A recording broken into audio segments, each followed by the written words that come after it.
Thank you very much. Your Majesty, thank you for being with us today. Very much appreciated. This is our second meeting since my inauguration, but our first at the White House. Very special place, I can tell you that. I've gotten to know it well. Long hours, very special. It's really an honor to welcome you here today, but before we begin, let me say a few words about recent events.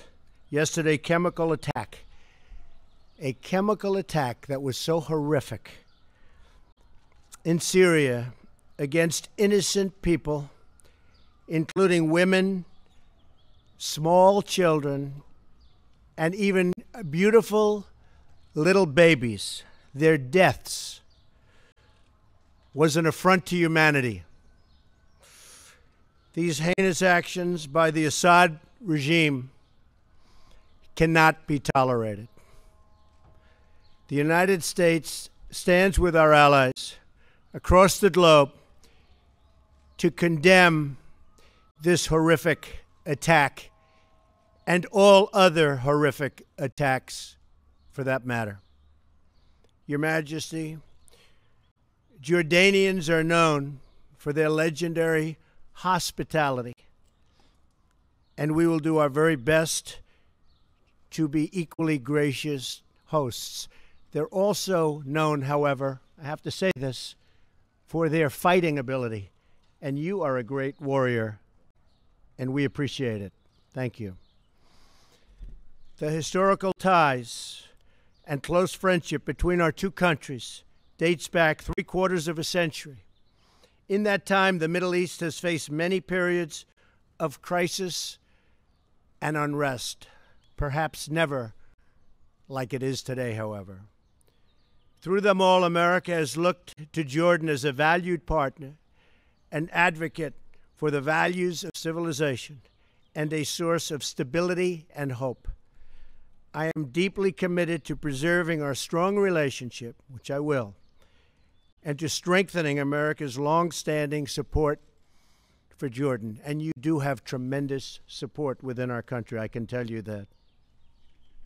As we know, the Middle East and the entire world is faced with one of its gravest threats in many, many years. Since the earliest days of the campaign against ISIS, Jordan has been a staunch ally and partner, and we thank you for that. Jordanian service members have made tremendous sacrifices in this battle against the enemies of civilization. And I want to thank all of them for their really just incredible courage. So many have been lost, and we pay homage. So many. In King Abdullah, America is blessed with a thoughtful and determined partner. He is a man who has spent years commanding his country's special forces. He really knows what being a soldier is, that I can tell you. And he knows how to fight. The king has been a leader in calling for a plan to defeat ISIS once and for all. And I'm with you on that. We're both leaders on that, believe me. That's what we speak about today, and that is what we are going to do. And it'll be a shorter fight than a lot of people are thinking about. Believe me, we've made tremendous strides, as we discussed. As you know, we had a very, very fine delegation come over from Egypt and also from Iraq. And they said more has been done in the last 6 weeks than has been done in years with the previous administration. And believe me, we're going to keep it that way. We will destroy ISIS, and we will protect civilization. We have no choice. We will protect civilization. King Abdullah and I also discussed measures to combat the evil and ideology that inspires ISIS and plagues our planet. In addition, we also acknowledge the vital role that Jordan has played in hosting refugees from the conflict in Syria. We have just announced that the United States will contribute additional funds to Jordan for humanitarian assistance. This aid will help countries like Jordan host refugees until it is safe for them to return home. The refugees want to return home. I know that from so many other instances. They want to return back to their home. And that's a goal of any responsible refugee policy. Finally, as we discussed, to advance the cause of peace in the Middle East, including peace between the Israelis and the Palestinians. And I'm working very, very hard on trying to finally create peace between the Palestinians and Israel. And I think we'll be successful. I hope to be successful, I can tell you that. The King has been a really tireless advocate for a solution. He's going to help me with that and help me at the highest level. And we will be consulting with him very closely in the days ahead. King Abdullah, I want to take this opportunity to thank you for your partnership. Working together, the United States and Jordan can help bring peace and stability to the Middle East and, in fact, the entire world, and we will do that. Thank you very, very much for being with us.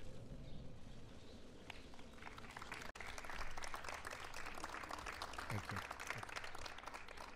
Mr. President, thank you for such a kind and warm welcome to the White House. I fondly remember the meetings we've had many years ago and more recently several months ago. You've always been a generous host and have always looked after us. We are very delighted with the way the discussions have gone so far, and we're delighted to be here in such a wonderful setting and such a beautiful day, which I think is a tremendous mark of how we are going to move into the future. We've had a very good round of talks today, and I'm looking forward to continuing these discussions later on in our meetings after the press conference. What I do want to say is how much we deeply appreciate the close relations we have with the United States, with you, Mr. President, and with the American people. This is a strategic partnership that we call and keep very close to our hearts, and it is a partnership on so many levels that we will continue, I think, with the frank discussions that we had today to improve on as we face the challenges of the future. And I am very delighted for your vision, your holistic approach to all the challenges in our region, and to the dedication of your team in being able to translate your policy into actions successfully, hopefully, as we move forward. The challenges we face today are many and not exclusive to my region, as I've just mentioned. They are global, and particularly the threats to global security. Terrorism has no borders, no nationality, no religion, and therefore joint action with a holistic approach, as I had just mentioned, Mr. President, is crucial. I am very delighted that you have the vision to be able to move in that direction, and I think that the world will be in a very good place as we move with all these challenges ahead. No doubt, with all the challenges that we face in the world, the role of the U.S. is key to all the issues that we have around the world. But it's not just the fact that we should expect the United States to do all the heavy lifting. The heavy lifting has to be done by all of us in the international community to support the United States in being able to translate that vision into the right direction. So there's a lot of responsibility for all of us in the international community to support the President, the administration, and the American people to bring brighter days to all of us. We are very encouraged with the President's determination to support Arab and Muslim states in their fight against terrorism. But it is not only the fight of terrorism inside of our societies, but we as Arab Muslim states standing behind the international community in being able to defeat this international scourge. In Syria, we need a political solution that ends the conflict in the country and preserve its unity and territorial integrity. As the President mentioned, the issue we discussed was the Israeli-Palestinian conflict, which is essentially the core conflict in our region. And the President's early engagement is beginning in bringing the Palestinians and Israelis together has been a very encouraging sign for all of us. And I think, sir, it was that initiative that allowed us at the Arab Summit last week to extend through the Arab Peace Initiative the message of peace to Israel, which we all hopefully will work together to make that come about. All Arab countries relaunched the Arab Peace Initiative, as I said last week. It offers a historic reconciliation between Israel and the Palestinians, as well as all member states of the Arab League. It is the most comprehensive framework for lasting peace, and it ensures statehood for the Palestinians, but also security, acceptance, and normal ties for Israel with all Arab countries and hopefully all Islamic countries. So we appreciate your commitment in all these issues where others have failed. You'll find a strong ally in Jordan in supporting you in all your policies. And if I may just say, as you have on Syria and the gas attack, unfortunately, as you and I both agree, this is another testament to the failure of the international diplomacy to find the solutions to this crisis. But I believe under your leadership, we will be able to unravel this very complicated situation. This has been ongoing for 7 years now, has descended into proxy wars from different parties with dubious agendas. But at the end of the day, as you pointed out, Mr. President, it's the civilians, women and children that are paying the heaviest price. This is happening on our watch, on our conscience, as well as the global community. And I know the passion and emotion that the President has expressed in how this should not be tolerated whatsoever. And this threshold of inhumanity and savagery that are being crossed every day is something that I know the President will not allow to happen wherever it may be. And I fully support and endorse the President in this issue. So I want to thank you, sir, because you have the outlook of looking not just at the Syrian challenges, but that of Iraq, Israel, Palestine, Libya, and everything that is in our region. So I think your message to all of us is a message of hope. And that's what I take away from this conference. And I thank you for all that you have done so far and all that you will do, sir.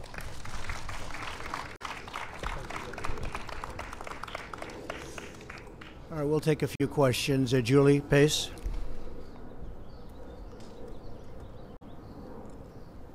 Thank you, sir. I have questions on Syria for both leaders, but if I could start with you, Mr. President.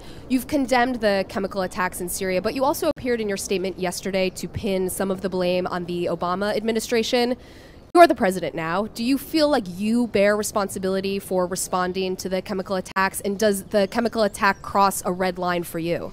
Well, I think the Obama administration had a great opportunity to solve this crisis a long time ago when he said the red line in the sand. And when he didn't cross that line after making the threat, I think that set us back a long ways, not only in Syria, but in many other parts of the world, because it was a blank threat. I think it was something that was not one of our better days as a country. So I do feel that, Julie. I feel it very strongly. Do you feel like you now have the responsibility to respond to the chemical attack? I now have responsibility, and I will have that responsibility and carry it very proudly. I will tell you that. It is now my responsibility. It was a great opportunity missed. As you know, I'll be meeting with the president of China very soon in Florida, and that's another responsibility we have, and that's called the country of North Korea. We have a big problem. We have somebody that is not doing the right thing, and that's going to be my responsibility.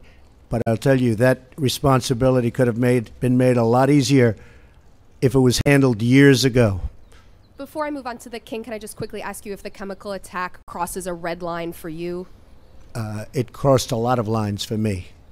When you kill innocent children, innocent babies, little babies, with a chemical gas that is so lethal, people were shocked to hear what gas it was. That crosses many, many lines, beyond the red line, many, many lines. Thank you very much. And Your Majesty, if I could ask about refugees, your country has really borne the brunt of the refugee crisis in Syria. The president has signed travel bans that would block Syrians from coming to the U.S. If that goes into effect, what would the impact on your country and across the region be? Well, I think, as the president pointed out, most, if not all, Syrian refugees actually want to go back to Syria. And that what we're working with the United States and the international community is to be able to stabilize the refugees in our country, give them the tools so that as we're working with the solutions in Syria, we have the ability to be able to send them back as a positive influence into their economies. And again, the President and the Europeans are being very forward-leaning in being able to look after our host community. Tremendous burden on our country, but again, tremendous appreciation to the United States and the Western countries for being able to help us in dealing with that. Dalit, please. Your Majesty, how does the outcome of the recent Arab summit help the U.S. In its policy to advance Palestinian-Israeli negotiations? Well, as I said, the Arab Peace Initiative came out with a resounding resolution to offer peace to the Israelis, to make them feel that they're accepted into the neighborhood, and to be able to support the president as he brings both parties together. And again, I have to remind people that very early on, there was an early engagement by the president and his team to the Israelis and the Palestinians to be able to see what he can do to bring them together. It is the core conflict for a lot of us in the region. The president knows this. He has his instincts in the right place. And working with his team, our job, as I said, is to do the heavy lifting. The Arabs are prepared to do whatever they can to bring Israelis and Palestinians together under the leadership of the president. Thank you. John Yang. Thank you, Mr. President. I'd like to follow up on Julie's question and press you a little more on Syria. How will you distinguish your policy and your actions on Syria from the inaction that you criticized of the previous administration? You say it's now your responsibility. What should we see or what should we look for that will be different? And Your Majesty, I'd like to ask you, what gives you, this is now your second meeting with the President, what gives you the optimism that Mr. Trump will succeed in the Israeli-Palestinian conflict where so many others have failed before him to be a broker for peace? I like to think of myself as a very flexible person. I don't have to have one specific way, and if the world changes, I go the same way. I don't change. Well, I do change, and I am flexible, and I'm proud of that flexibility. And I will tell you that attack on children yesterday had a big impact on me. Big impact. That was a horrible, horrible thing. And I've been watching it and seeing it, and it doesn't get any worse than that. And I have that flexibility, and it's very, very possible. And I will tell you, it's already happened, that my attitude toward Syria and Assad has changed very much. And if you look back over the last few weeks, there were other attacks using gas. You're now talking about a whole different level. So, as you know, I would love to have never been in the Middle East. I would love to have never seen that whole big situation start.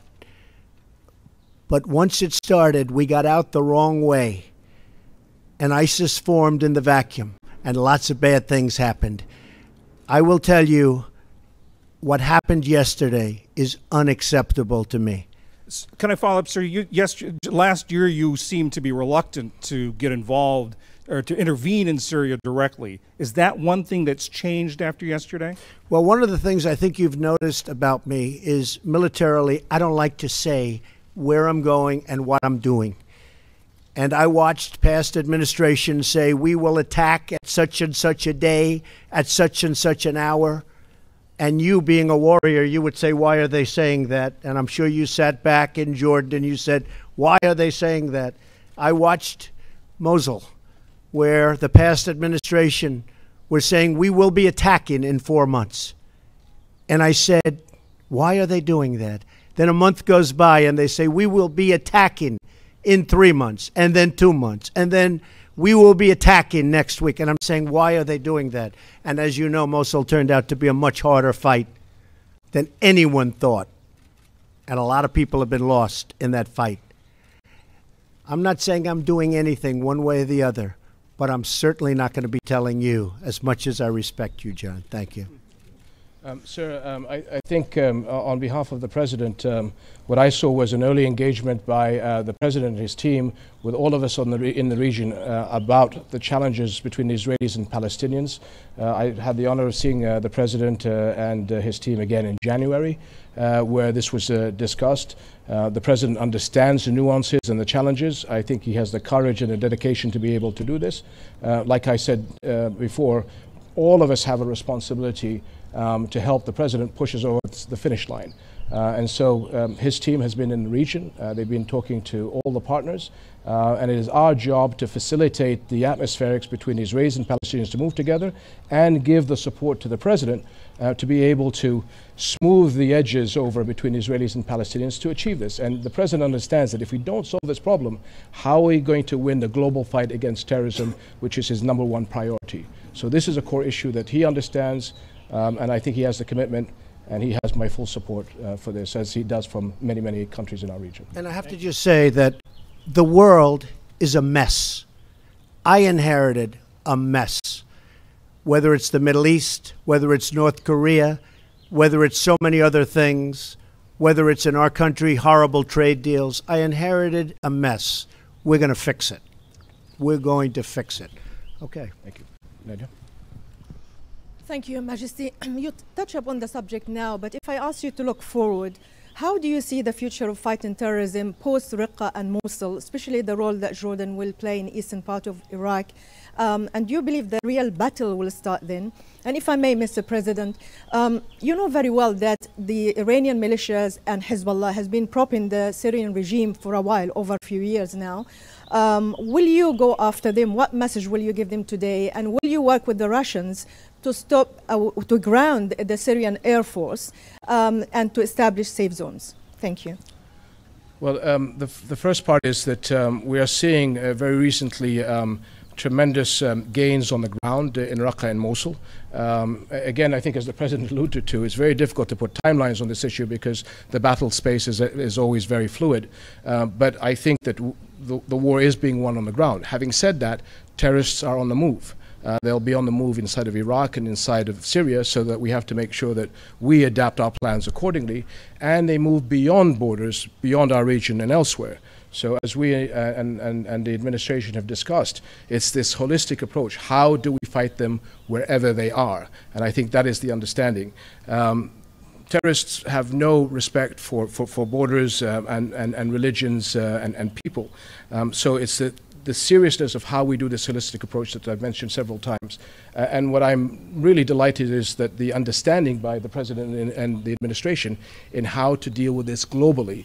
And I think you're seeing a move in the right direction because the policy now is being charted out, and my discussions with the Defense Secretary and the Foreign Secretary allows us to be then able to decide how we adapt ourselves in the region to be able to come in line with international diplomacy. The Iran deal made by the previous administration is one of the worst deals I have ever witnessed, and I've witnessed some beauties. It's one of the worst deals I've ever witnessed. It should never have been made. It was totally one-sided against the United States and, frankly, against much of the Middle East. I will do whatever I have to do. They have a deal. It was, some people say, not done properly, even in the form of its finalization. There was no vote from Congress. There was no real ratification. But I will do what I have to do with respect to the Iran deal. As far as ISIS is concerned, the United States will work with whoever it's appropriate to work with to totally eradicate ISIS and other terrorists. And by the way, ISIS is one group, but others have formed. Frankly, they're all over the place. We will do what we have to do to eradicate terrorism. But, sir, I'm talking about the Iranian militias in Syria, supporting the Syrian regime separate of the nuclear deal. What message do you have for them today? You will see. They will have a message. You will see what the message will be. Okay? Thank you. Thank you all very much. Thank you. Thank you.